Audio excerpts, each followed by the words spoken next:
અત્યારે એક breaking news સામે આવી રહ્યા છે। વાવથરા જિલ્લાથી મોરમ મસ્જિદ પાસે ગટરની ખુલ્લી ચેમ્બર મોતનો કૂવો બની। થરાસરમાં સ્થાનિક તંત્રની પ્રી મોન્સૂન કામગીરીને જાળવણીના દાવાઓ વચ્ચે ગંભીર તસવીર સામે આવી છે।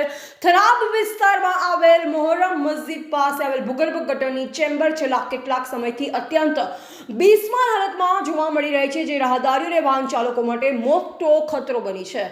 જેમાં પ્રાપ્ત વિગત અનુસાર મોહરમ મસ્જિદ પાસે આવેલી ભૂગર્ભ ગટરની ચેમ્બર તૂટી ગઈ હોવાથી તેનું ઢાંકણું વ્યવસ્થિત રીતે બેસાડવામાં આવેલ નથી અને હાલમાં આ ઢાંકણું અડધું બંધ અને અડધું ખુલ્લી હાલતમાં લટકી રહ્યું છે। આ ખુલ્લી જગ્યામાં કચરો અને પ્લાસ્ટિક કોથળીઓ ભરાઈ ગઈ છે, જે કારણે ગટર જામ થવાની અને દુર્ગંધ ફેલાવાની પણ ભીતિ સેવાઈ રહી છે।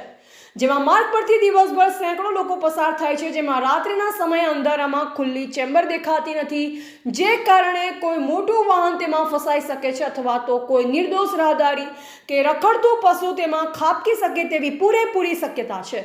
જેમાં સ્થાનિક રહીશો દ્વારા અનેકોવાર રજૂઆત કરવામાં આવી હોવા છતાં પણ હજુ પણ તંત્ર ઘોર નિંદ્રામાં હોય તેમ લાગી રહ્યું છે। જેમાં સ્થાનિક લોકોની માંગ છે કે કોઈ મોટી જાનહાનિ થાય તેની રાહ જોયા વગર નગરપાલિકા તંત્ર તાત્કાલિક ધોરણે આ નવી ચેમ્બર બનાવી તેને મજબૂત ઢાંકણું બેસાડીને સુરક્ષિત કરવામાં આવે તેવી માંગ છે। રિપોર્ટર ક્યુમભાઈ ચૌહાણ, વાવથરાદ। મોરમ ઘર મસ્જિદની આગળ ભૂગર્ભ ગટર હોવાના કારણે એની કુંડી જાહેરમાં ખુલ્લી હોવાના કારણે છોકરાનો ભય બને એમ છે। તે તંત્ર કોઈ જવાબદાર છે નહીં, તેના માટે રજૂઆત કરવામાં આવે છે।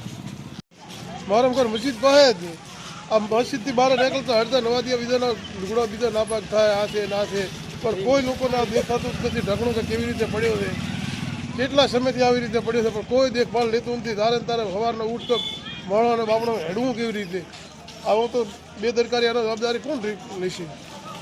થરાદ મોહરમ ઘરની મસ્જિદની પાછળ આ ઢગનું અમને મહિનાથી તૂટેલું પડ્યું છે, કોઈ રિપેરિંગ કરવા આવતું નહીં, નગરપાલિકાને ફોન કરવા છતાંય કોઈ આવતું નથી। નગરપાલિકાને નમ્ર વિનંતી છે કે આવીને તાત્કાલિક કામ કરી જાય।